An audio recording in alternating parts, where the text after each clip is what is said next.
keadaan Soekarno-Hatta sempat jadi viral gitu ya. Dan semua orang beranggapan foto yang kita lihat sama-sama itu adalah foto kejadian terus-menerus sampai sekarang. Ya. Nah, pertanyaan pertama, kan mudiknya tidak boleh harusnya ya. Itu sebetulnya orang yang sebegitu ramainya itu tuh siapa saja gitu sebetulnya? Apakah mereka mudik? Ya, jadi perlu dijelaskan sebelumnya Mbak Lula bahwa pembatasan penerbangan itu sudah dilakukan sejak berlakunya Permenhub 25 dulu ya, tahun 2020. Dan kemudian yang boleh terbang adalah kargo dan kemudian beberapa pesawat yang untuk melakukan perbantuan pada WNI repatriasi. Baru kemudian tanggal 7 dibuka untuk relatif tanda kutip sesuai dengan surat edaran gugus tugas juga Dirjen Hubud adalah orang-orang yang kelompok tertentu yang punya kepentingan. Jadi mereka itu ada tugas atau ada keperluan mendesak, gitu ya? Ada berbagai macam kelompok di sana. Nah kemudian itu pada tanggal 7 itu masih kira-kira pesawat Garuda ya, Terminal 3 domestik. Baru kemudian pesawat yang lain itu di Terminal 2. Nah, sekarang ini kan untuk keberangkatan domestik itu Terminal 3 internasional, 3 domestik dan Terminal 2 domestik. Nah tanggal 10 itu sudah mulai ada beberapa penerbangan domestik, Lion, Batik itu mulai.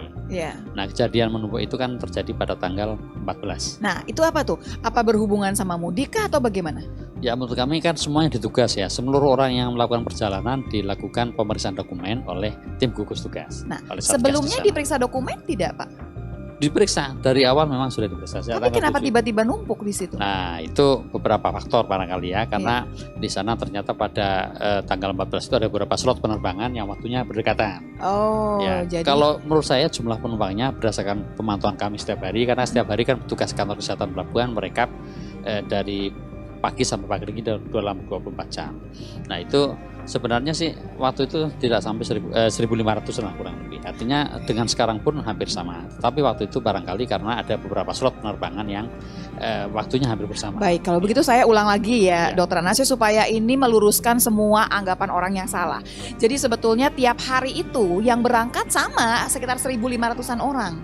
Tapi waktu itu karena ada jam penerbangan yang berdekatan, jadi mengurus suratnya itu jadinya langsung tuh ul-ulan seperti itu sebetulnya. Tapi sekarang keadaannya seperti apa? Boleh bisa sekarang dilihat? Sudah bagus. Jadi pada waktu tanggal 14 itu terjadi penumpukan, kemudian setelah itu langsung dilakukan rekayasa.